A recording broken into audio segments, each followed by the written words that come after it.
awesome wonder, consider all the worlds the hands have made. 사랑하는 여러분, 참으로 반갑습니다. 이렇게 일주일에 한 번씩이라도 우리가 요한계시록 말씀으로 만나게 하시니 참으로 감사합니다. 오늘은 요한계시록 핵심 강의 5번째 시간으로 일곱인 심판과 14만 4천에 대해서 우리가 함께 살펴보도록 하겠습니다. 우리는 지난주에 어린 양 예수께서 하나님의 보좌로 나아가셔서 그 보좌에 앉으신 이의 오른손에 들려진 봉인된 그 두루마리를 취하심으로 마침내 하나님의 심판을 집행할 준비를 마치셨던 것을 우리가 함께 상고해 보았습니다. 그 봉인된 책을 열 수 있는 자격을 갖추신 분은 오직 유다 지파의 사자요 다윗의 뿌리요 하나님과 함께 보좌를 공유하신 어린 양 예수 그리스도 뿐이시라는 것을 우리가 함께 살펴보았습니다. 어린 양이 보좌로부터 임봉된 그 심판의 책을 취하셨을 때 하늘에서는 웅장한 대합창이 울려 퍼지기 시작했습니다. 하나님의 보좌를 호위하던 네 생물과 온 천상의 교회를 대표하는 24장로 그리고 천군 천사 온 피조물이 함께 모여서 그들은 보좌에 앉으신 어린 양과 보좌에 앉으신 하나님과 어린 양을 그런 찬송함으로 바로 이제 하나님의 진노의 심판의 시작을 알리는 멋진 서곡을 우리가 지난 시간에 함께 생각해 보았습니다. 이제부터는 전무후무한 3번에 걸친 하나님의 심판이 시작됩니다. 사탄이 지배하는 이 세상에 하나님의 통치가, 하나님의 다스림이 시작되기 위해서는 반드시 악의 세력을 척결하는 그런 청결하는 심판이 필요한 것입니다. 3번에 걸친 하나님의 진노의 7인 심판과 7 나팔 심판과 7 대접 심판은 서로 다른 세계의 심판이 아니라 하나의 심판이라는 것을 우리는 잘 기억해야 합니다. 하나의 심판을 조금씩 반복해서 확대해가는 중복과 발전의 구조로 요한계시록이 전개됩니다. 그런데 단순한 반복이나 중복이 아니라 인심판에서 나팔심판으로 그리고 나팔심판에서 대접심판으로 진행해가면서 그 심판의 강도가 점점 심화됩니다. 인심판에서는 4분의 1로 시작하더니 중간 나팔심판에서는 하나님의 그 진노의 범위가 3분의 1로 확대됩니다. 그리고 최후 대접심판에서는 전 우주적인 심판으로 강화되는 것을 보게 됩니다. 이 무시무시한 심판들은 그리스도의 재림 직전에 있을 대환란만을 가리키지 않습니다. 적어도 이 심판의 일부는 그리스도께서 죽으시고 부활하신 후 승천하신 직후부터 재림 때까지 시종 지속되며 반복하다가 점점 강화되는 그런 종말론적 흰 보좌 심판에 이르기까지 이르는 그런 하나님의 진노의 심판으로 우리가 이해해야 할 것입니다. 이 모든 환란은, 이 환란의 모든 마침은 주님이 다시 오실 때 주의 재림 때가 돼서야 비로소 끝나게 될 것입니다. 우리는 그때까지 소망 가운데 인내하며 악마의 세력에 결연히 맞서 주의 재림을 맞이하는 여러분이 될 수 있기를 바랍니다. 이제 6장부터 전개되는 고통스러운 환란은 결코 우연히 발생하지 않습니다.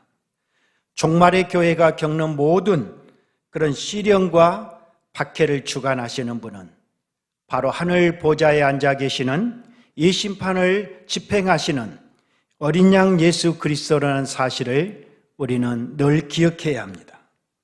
세상의 악한 무리들을 척결하실 때 때로는 의도치 않은 심판의 불똥이 저와 여러분의 튀길지도 모릅니다. 그러나 그때도 그 심판 속에서도 자기 백성을 눈동자처럼 지키시고 아끼시는 주님의 보호하심을 신뢰함으로 오늘과 내일의 시험을 넉넉히 이기시는 저와 여러분들이 되기를 주의 이름으로 축원합니다. 이제 6장 7인 심판을 함께 우리가 살펴보도록 하겠습니다. 먼저 제가 6장 1, 2절 말씀을 봉독하겠습니다. 내가 봄에 어린 양이 7인 중에 하나를 떼시는데 그때 내가 들으니 내 생물 중에 하나가 우레소리같이 말하되 오라 하기로 이에 내가 보니 흰 말이 있는데 그 탄자가 활을 가졌고 면류관을 받고 나아가서 이기고 또 이기려고 하더라.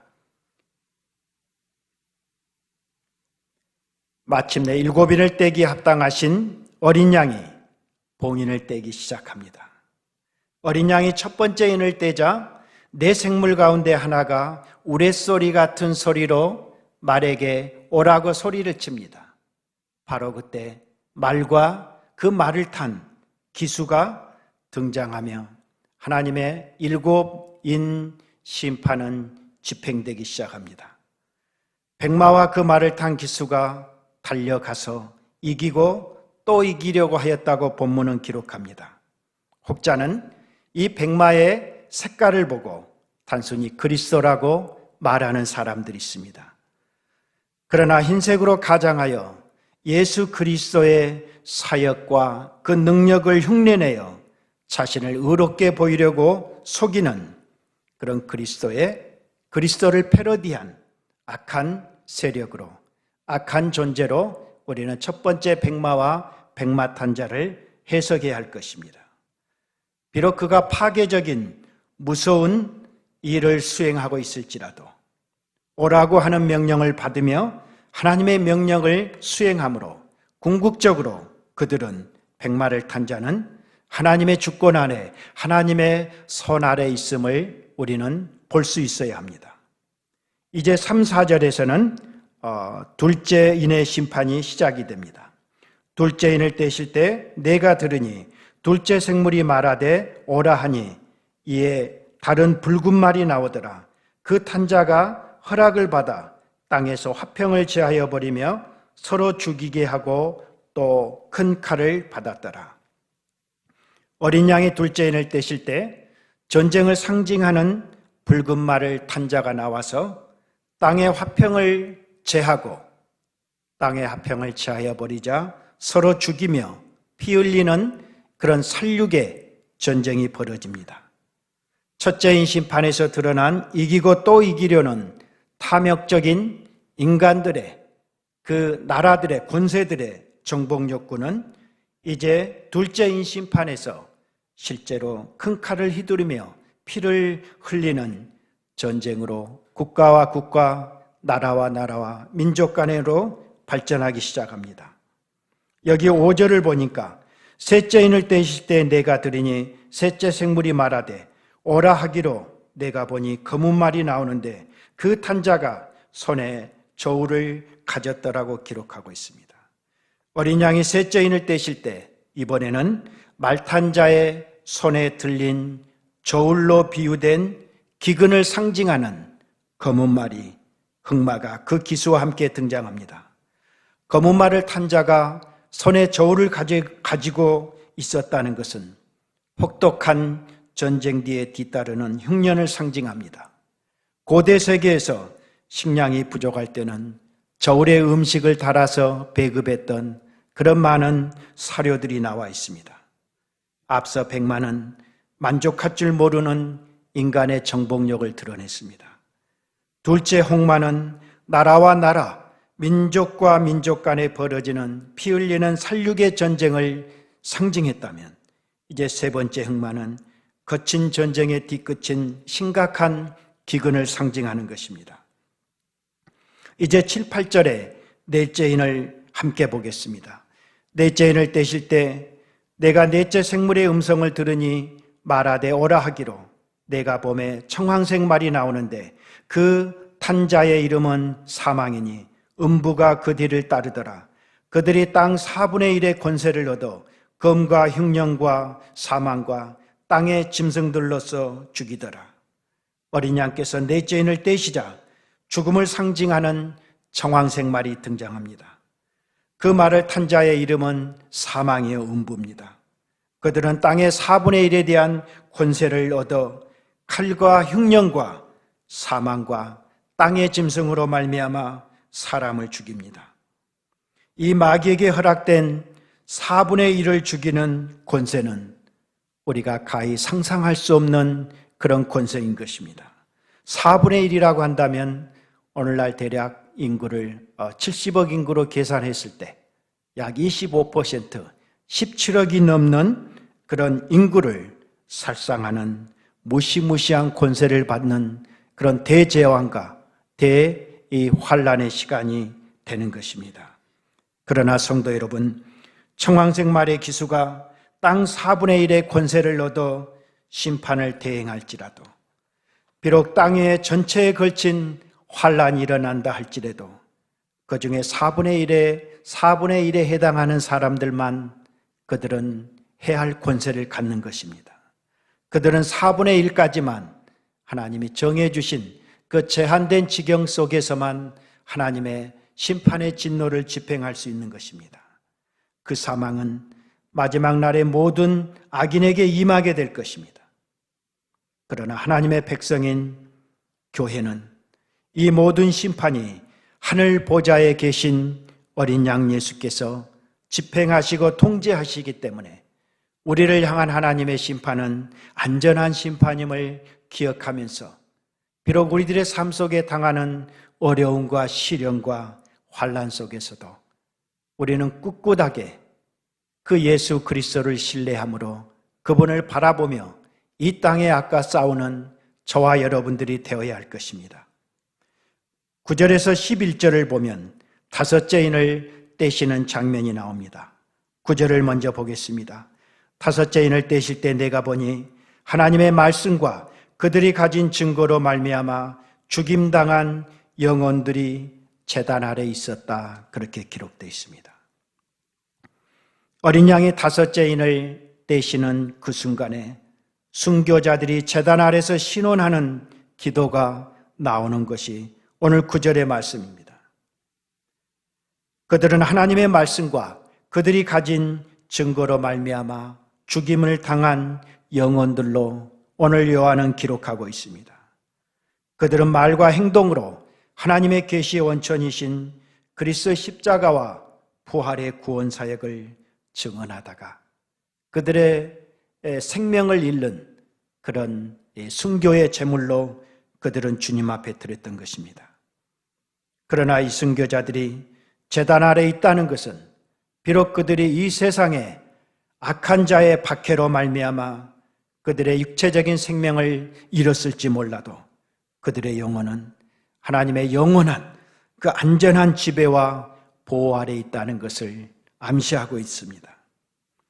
10절 11절 말씀을 보자 순교자들은 큰 소리로 불러 하나님께 기도합니다. 거룩하고 참되신 대주제여 땅에 거하는 자들을 심판하여 우리 피를 갚아주지 아니하시기를 어느 때까지 하시려나이까 하니 각각 그들에게 흰 두루마기를 주시며 이르시되 아직 잠시 동안 쉬되 그들의 동무 종들과 형제들도 자기처럼 죽임을 당하여 그 수가 차기까지 하라 하시더라고 기록되어 있습니다. 언제 신원해 주시겠냐는 그들의 애절한 탄원에 하나님은 직접 대답하지 않으십니다. 그리고 각각 그들에게 흰 두루마리를 주며 잠시 쉬라고 공고하십니다. 좀 더 인내하라는 말씀이실 것입니다. 언제 우리들의 원수를 갚아주시렵니까? 그렇게 고통하는 그들의 간구에 주님은 순교자의 수가 차기까지 잠시 기다리라고 말씀하시는 것입니다. 그 수가 찰 때까지 이 지상의 최종 심판은, 마지막 심판은 유보될 것입니다. 그러나 순교자의 일정한 수가 차면 하나님은 그들의 피를 남김없이 신원해 주실 것을 약속하십니다. 그때까지 순교자들은 하늘의 축복과 안식을 누리며 천상에서 주님과 함께 저와 여러분을 기다릴 것입니다. 이제 12절 14절을 보면 여섯째인 심판이 등장합니다. 내가 보니 여섯째인을 떼실 때 큰 지진이 나며 해가 검은 털로 짠 상복같이 검어지고 달은 온통 피같이 되며 하늘의 별들이 무화과 나무가 대풍에 흔들려 설익은 열매가 떨어지는 것 같이 땅에 떨어지며 하늘은 두루마리가 말리는 것 같이 떠나가고 각 산과 섬이 제자리에서 옮겨졌다라고 기록하고 있습니다. 어린 양이 여섯째 인을 떼실 때는 그 심판의 영역은 단순히 땅의 영역에서 이제는 땅과 우주의 영역으로 확대되고 있는 것을 우리는 목도해야 합니다. 땅에서는 큰 지진이 일어납니다. 은하계에서는 1월 성신에 대격변이 일어나기 시작합니다. 해가 빛을 잇고 상복처럼 검어지고 달은 온통 핏빛으로 물들고 하늘의 별들이 대풍에 무화과 나무 열매가 떨어지듯이 우수수 떨어집니다. 하늘은 두루마리처럼 말려버립니다.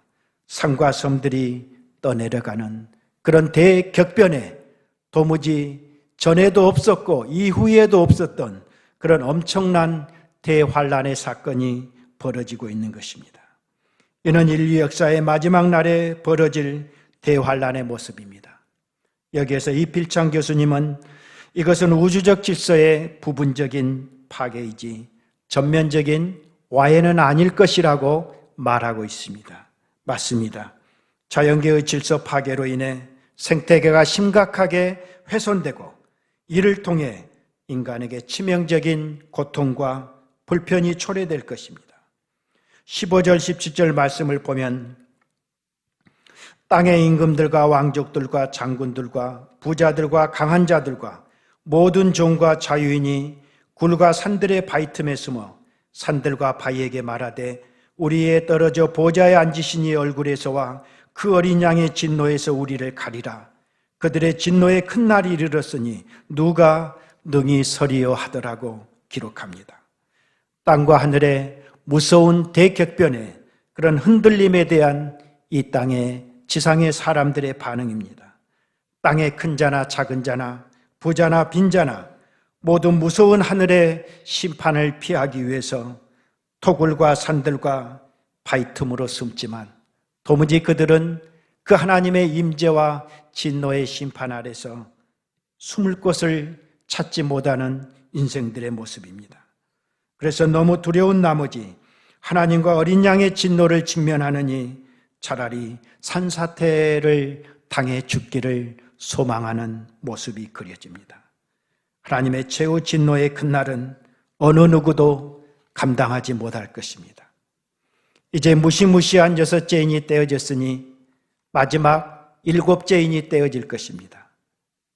그러나 잠시 일곱째 인이 떨어지는 8장 1절에 나오기 전에 갑자기 7장에 하나님의 인침을 받은 14만 4천이 등장하고 있습니다.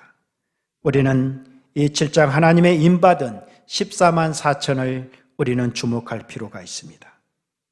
7장은 6번째 인과 7번째 인의 심판 사이에 삽입된 막간입니다. 아마도 독자들은 이 혹독한 일련의 심판 속에서 과연 우리 가족은 어떻게 되는 것일까? 우리의 식구들은, 아니 우리의 일가 친척들은 나는 어떻게 이 심판 속에서 나의 체온은 어떻게 될 것인가를 불안해하며 그들은 궁금해했을 것입니다.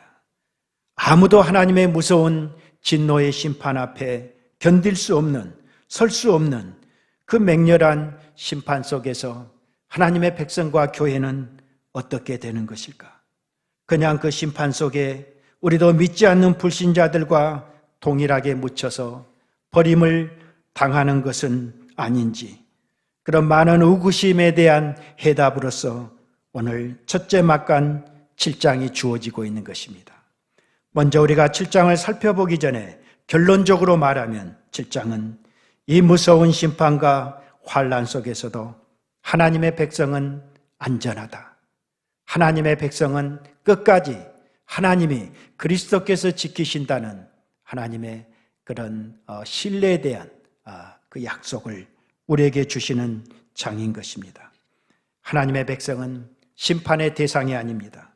하나님의 백성은 진노의 심판으로부터 보호를 받는 구별된 존재라는 사실을 오늘 7장의 막간 속에서 저와 여러분에게 보여주고 있습니다. 7장의 구조는 하늘과 땅의 이중 구조를 드러내고 있습니다. 전반에 1절에서 8절까지는 땅에서 인침받은 성도들로 지상에서 전투하고 있는, 힘겹게 고난받고 있는 지상의 교회의 모습을 그린다고 한다면, 후반의 9절에서 17절은 아무도 셀 수 없는 큰 무리들로 이들은 이미 하늘에서 승리한 천상교회로 종말론적 관점에서 기록하고 있습니다. 이러한 이중적인 묘사는 눈에 보이는 지상교회의 모습과 눈에 보이지 않는 천상교회의 그런 우주적인 교회의 이중구조의 모습을 확연히 드러내는 대목일 것입니다. 혹자들은 이렇게 해석합니다. 7장의 이 두 그룹에 대해서 전반은 환난 전에 휴거된 천상교회의 모습이고, 후반부는 예수님이 재림하신 후에 천년의 통치를 지상에서 집행하실 때, 그때 유대인 그런 신자들로 구성된 그런 믿는 자들로 보는 그런 해석을 세대주의자들은 하고 있습니다. 그러나 성경의 역사는 교회의 역사와 이스라엘의 역사를 구분하고 있지 않고 있습니다. 사도 바울은 에베소서에서도 말합니다. 교회와 이스라엘을 구분하지 않고 유대인과 이방인을 구분하지 않고 오직 그리스도 안에서 한 새 사람, 교회만이 이 땅에 존재하고 그들만이 진정으로 하나님이 구원하는 백성이고 그들만이 영적 이스라엘이라는 것을 바울은 말하고 있는 것입니다. 그래서 7장의 이들은 구별된 두 집단이 아니라 바로 동일한 하나의 우주적인 교회를 땅과 하늘의 관점에서 묘사하고 있다고 우리는 해석할 수 있겠습니다. 7장 1절에서 3절을 보겠습니다. 이 일 후에 내가 내 천사가 땅 모퉁이에 선 것을 보니 땅의 사방의 바람을 붙잡아 바람으로 하여금 땅에나 바다나 각종 나무에 불지 못하게 하더라. 또 봄에 다른 천사가 살아계신 하나님의 인을 가지고 해돋는 데로부터 올라와서 땅과 바다를 해롭게 할 권세를 받은 내 천사를 향하여 큰 소리로 외쳐 이르되 우리가 우리 하나님의 종들의 이마에 인치기까지 땅이나 바다나 나무들을 해하지 말라 하더라고 기록하고 있습니다. 해돋는 데로부터 올라온 천사가 살아계신 하나님의 인을 가지고 하나님의 종들의 이마에 인치기까지 땅이나 바다나 나무들로 상징되는 그런 악한 자들을 상징되는 사람들을 해하지 말라고 내 천사에게 명령하고 있습니다. 다른 천사가 하나님의 종들에게 인친 자들은 이스라엘의 각 지파당 12,000명씩 모두 14만 4천에 해당합니다. 이는 구약을 대표하는 이스라엘의 12지파와 신약을 대표하는 12사도 그리고 거기에 충만한 수인 1000을 우리가 곱했을 때 충만하고 완전한 하나님의 백성을 뜻하는 14만 4천인 것입니다. 이들은 땅에 있으면서 환난을 통과하되 하나님의 보호를 받는 전투적인 교회의 모습으로 오늘 7장의 전반부는 그려주고 있습니다. 반면에 후반부에 셀 수 없는 큰 무리들을 천상의 교회들의 모습을 한번 보도록 합시다. 7장 9절 10절 말씀을 보면 이 일 후에 내가 보니 각 나라와 족속과 백성과 방언에서 아무도 능히 셀 수 없는 큰 무리가 나와 흰 옷을 입고 손에 종려 가지를 들고 보좌과 어린 양 앞에 서서 큰 소리로 외쳐 이르되 구원하심이 보좌에 앉으신 우리 하나님과 어린 양에게 있도다 하고 찬송합니다. 9절 후반부에는 셀 수 없는 무리가 각 나라와 족속과 백성과 방언, 즉 만국에 대한 사중용어입니다. 온 민족에서 셀 수 없는 큰 무리가 나오고 있다고 오늘 요한은 기록하고 있습니다. 이들은 하늘 보좌와 어린 양 앞에 서서 흰옷을 입고 종려가지를 들고 보좌에 앉으신 어린 양과 하나님과 어린 양의 구원을 찬송하는 천상 교인들의 모습입니다. 이들이 입고 있는 흰옷은 어린 양의 피로 씻음을 받는 것을 의미할 것입니다. 그리고 그들의 손에 들려진 종려나무는 땅의 투쟁에서 승리한 그들을 그려주고 있습니다. 따라서 7장 전반에 나오는 지상에서 하나님의 인침을 받은 14만 4천이나 7장 후반에 만국으로부터 부름받은 셀 수 없는 천상의 큰 무리는 모두 같은 하나님의 교회를 다른 관점에서 묘사하고 있다는 것입니다. 그리스도의 교회는 지상에서 환난을 통과하며 악의 세력과 싸우는 전투적인 교회입니다. 이 지상의 종말의 교회는 피 흘리기까지 복음과 함께 그리스도와 함께 고난받는 그런 종말의 교회로서의 성격이 더욱더 10장, 11장의 그런 둘째 막간에서 아주 선명하게 드러나고 있습니다.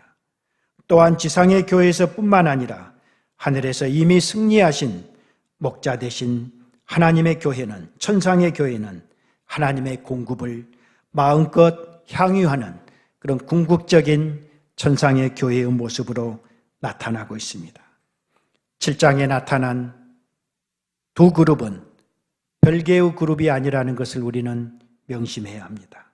오직 하나의 우주적인 교회에 대한 묘사라는 것을 우리가 기억할 때 하나님의 그 무서운 심판 속에서도 하나님은 자기의 백성들을 그런 신실한 그런 구원받은 14만 4천을 지키시고 안전하게 보존하신다는 그 메시지가 이 환난의 막간 속에, 심판의 막간 속에 들어져 있는 것입니다.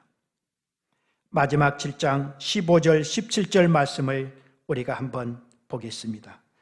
그러므로 그들이 하나님의 보좌 앞에 있고 또 그의 성전에서 밤낮 하나님을 섬기매 보좌에 앉으신 이가 그들 위에 장막을 치시리니 그들이 다시는 줄이지도 아니하며 목마르지도 아니하고 해나 아무 뜨거운 기운에 상하지도 아니하리니 이는 보좌 가운데 계신 어린 양이 그들의 목자가 되사 생명수 샘으로 인도하시고 하나님께서 그들의 눈에서 모든 눈물을 씻어 주실 것임이라고 7장은 마지막 기록하고 있습니다. 여기는 천상의 교회가 받을 5가지의 목록을 말하고 있습니다. 하나님의 보좌 앞에서 먼저 간 믿음의 선진들은 하나님의 영원한 영광과 임재를 누리고 있습니다. 그리고 그들은 더 이상 이 땅의 주림과 목마름과 뜨거움과 이 땅의 악한 자들의 상함이 그들을 해하지 못할 것입니다. 그리고 어린 양이 친히 목자가 되어 생명수 샘으로 인도하시는 놀라운 역사가 진행되고 있습니다. 그리고 복음 때문에 이 땅에서 환난을 통과하며 받았던 우리들의 모든 눈물과 아픔과 서름을 씻어주시고 친히 위로해주고 계십니다. 오늘 7장 15절 이하에 나타난 천상의 5가지 복은 하나님의 거룩한 영광과 임재와 이 땅의 모든 고난의 원인을 제거하는 것과 그리고 생명수 샘으로 인도하는 하나님의 인도와 그 속에서 복음 안에서 성삼위 하나님 안에서 절대적인 만족과 기쁨을 누리는 이 아름다운 복을 천상의 성도들은 누리고 있는 것입니다. 이는 장차 계시록 21, 22장에서 누릴 마지막 새 하늘과 새 땅에서 누릴 우리의 영원한 본향 새 예루살렘 성에서 천성에서 누릴 우리 성도들의 지복을 미리 맛보게 하는 것일지도 모릅니다. 이것은 바로 우리가 당하는 영적 전투와 시험과 환난 속에서도 우리가 왜 뒤로 물러서서는 안 되는지 그 놀라운 이유를 오늘 우리에게 제공하고 있습니다. 우리 주님 다시 오시는 그날, 그곳, 그 아침에 우리 모두 다시 함께 만날 수 있게 되기를 주 예수 그리스도 이름으로 간절히 축원드립니다. 다음 주 요한계시록 핵심 6강은 계시록 8, 9장의 말씀으로 7 나팔 심판에 대한 말씀을 살펴보겠습니다. 그럼 다음 주 6강에서 뵙겠습니다. 감사합니다. Consider